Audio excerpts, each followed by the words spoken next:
कामकाजी बहू। रवीना के 2 बच्चे थे। वो एक बड़ी कंपनी में काम करती थी। उसके ऑफिस जाने के बाद उसकी सास उसके बच्चों को संभाला करती, लेकिन रवीना को इसकी कोई कदर नहीं थी। एक दिन रवीना अपनी माँ से फ़ोन पर कहती है, मम्मी क्या बताऊं, मेरी सास तो बिल्कुल अच्छी नहीं है। वो समझती नहीं है कि मुझे कितना काम करना पड़ता है। एक तो ऑफिस तक का लंबा सफ़र और फिर 9 घंटे लगातार काम। बैठे बैठे तो मेरी पीठ अकड़ जाती है। खुद तो सारा दिन घर में मजे करती है, जब मन करा सोए, जब मन किया खाए। तभी उसकी सास वहां आ जाती है। अच्छा माँ, मैं बाद में आपको फ़ोन करती हूँ। जी मम्मी जी, कोई काम है क्या आपको? क्या हुआ? रवीना बहू, सारा दिन तो तू ऑफिस के मजे लेती है, लेकिन यहाँ ये बच्चे मुझे आराम भी नहीं करने देते। मेरी तो तबीयत खराब हो रही है। तो आपको लगता है कि मैं दफ्तर में मौज करती हूँ? आपको क्या समझाऊं, छोड़िए। माँ, काम करना भी ज़रूरी है।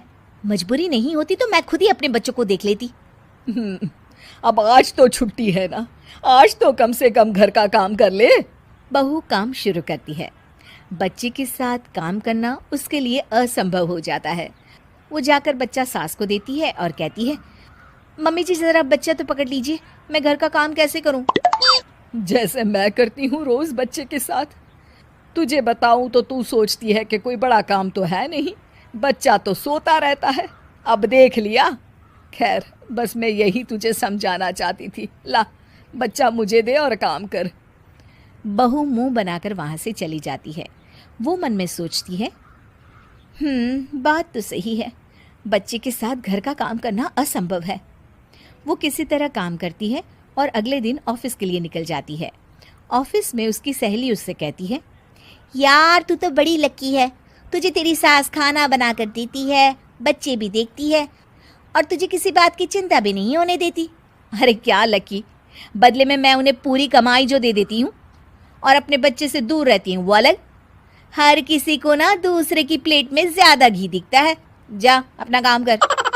अरे फिर भी ये तो है, यहाँ हमारे बच्चे को मैं क्रैश में छोड़ती हूँ, हर पल डर लगा रहता है कि क्या कर रहा होगा। खैर चल, मुझे क्या। बहू घर आती है तो देखती है कि उसकी सास उसके बच्चे को बड़े ही प्यार से खिला रही होती है। वो माँ को देखकर खुश हो जाता है। बहू मन में सोचती है कि बात तो सही है, सासू माँ सारा दिन काम करती है, मैं ऑफिस से आकर भी काम नहीं करती हूँ। वो सास के पास जाती है और कहती है, माँ जी थक गई आप?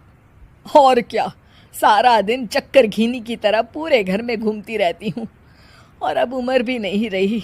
लेकिन चल तू बता, क्या हुआ, कुछ काम है क्या? बहू कुछ नहीं कहती, मुस्कुराकर वहां से चली जाती है।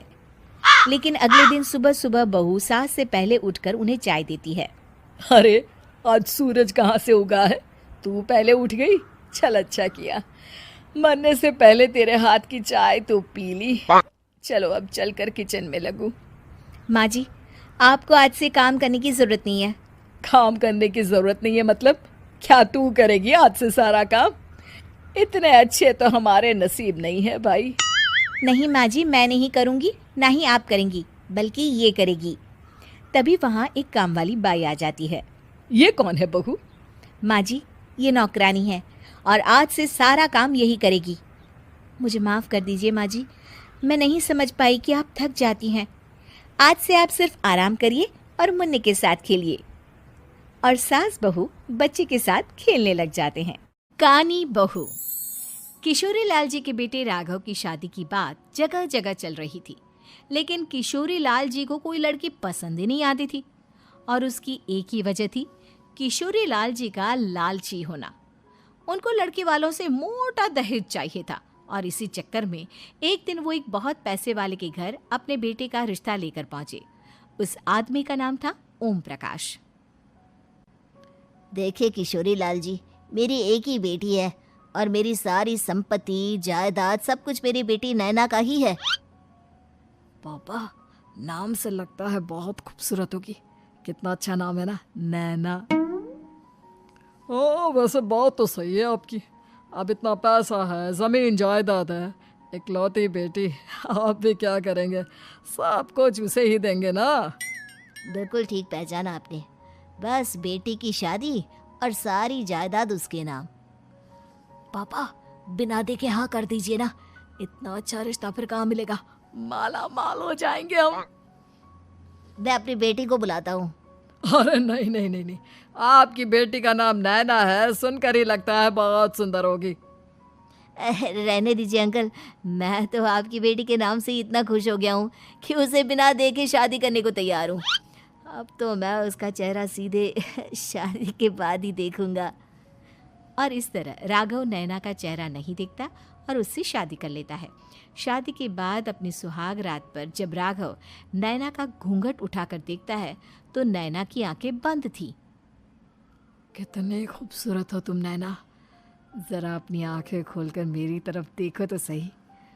नहीं, मुझे शर्म आती है। अरे मैंने तुम्हें शादी से पहले भी नहीं देखा, और अब अगर तुम आंखें खोलकर मुझे देखोगी भी नहीं तो मुझे अच्छा कैसे लगेगा। इससे पहले कि नैना अपनी आंखें खोलकर राघव की तरफ देखती, अचानक से लाइट चली गई और राघव नैना को पूरी तरह से देख भी नहीं पाया। अगली सुबह नैना राघव के लिए नाश्ता बनाकर लेकर आई। अरे ये क्या, आधा पराठा सीका हुआ है और आधा बिल्कुल कच्चा। ये तुमने क्या किया नैना? बहू, तुमने क्या आधा पराठा तवे से नीचे लटका कर रखा था, जो आधा सिका है और आधा कच्चा? मुझे जितना दिखेगा उतना ही तो सीखूंगी ना पापा जी। जहाँ जहाँ मुझे नजर आ रहा था वहाँ मैंने सीख लिया, जहाँ जहाँ नहीं दिखा वहाँ कच्चा रह गया होगा। इसका क्या मतलब है? ये कैसा मजाक कर रही है तुम? अरे बहू, तुमने इतना लंबा घूंघट क्यों लगाया हुआ है? देखो, हमारे घर में बहुओं को बेटी की तरह रखा जाता है, और फिर तुम तो इतना सारा माल लेकर आई हो। देखो, ये घूंघट डाल कर रखने की कोई ज़रूरत नहीं है। हाँ नैना, पापा जी ठीक कह रहे हैं, तुम तो आराम से रहो, अपना ही घर समझो। नैना अचानक से अपना घूंघट उठा लेती है। अरे ये क्या पापा, नैना की तो एक आंख फूटी हुई है। नाम से नैना, लेकिन ये तो कानी बहू निकली। मेरे साथ धोखा हुआ है, धोखा। बिना दिखाए अपनी कहानी लड़की मेरे संग ब्याह दी। मुझे कहानी भी नहीं चाहिए।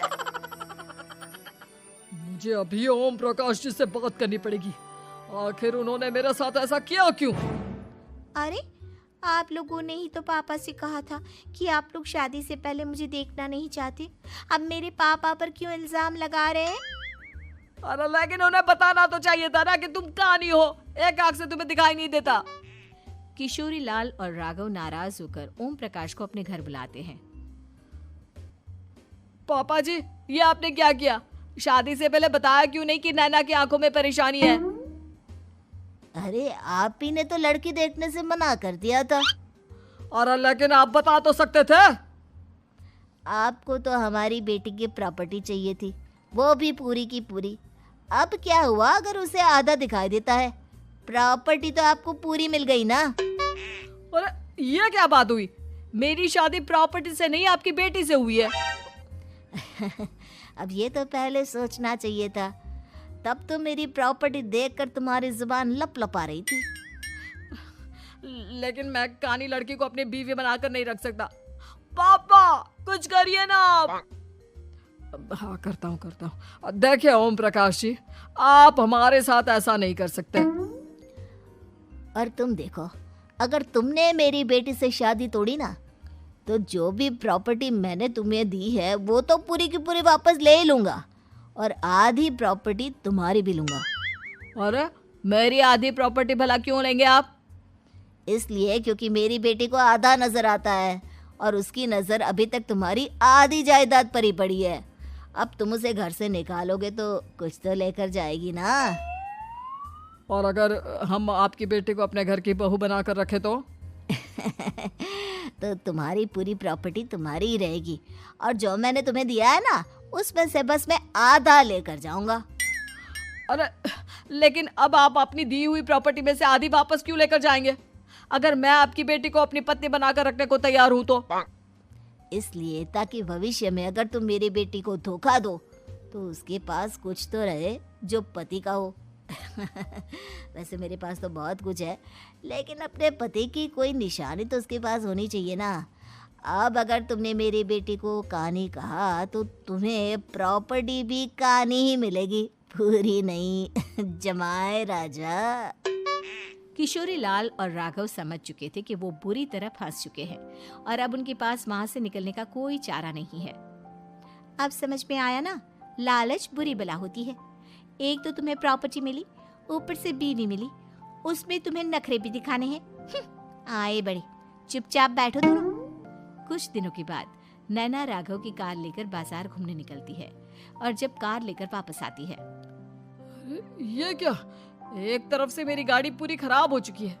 लगता है तुमने मेरी गाड़ी को किसी दूसरी गाड़ी के साथ एक्सीडेंट किया है। अरे अरे, कितना बड़ा नुकसान कर दिया तुमने बहू। वो क्या है ना पापा जी, मुझे एक आंख से दिखाई नहीं दे रहा था, सामने से गाड़ी आ रही थी। मुझे तो सिर्फ आधा ही दिखाई दिया और वो गाड़ी मेरी कार से रगड़ते हुए निकल गई। अब मैं क्या करूं बताओ? आप इसे ठीक कराने के पैसे कौन देगा, तुम्हारे पापा? तुमने मुझसे इस तरह से बात की? अभी रुको।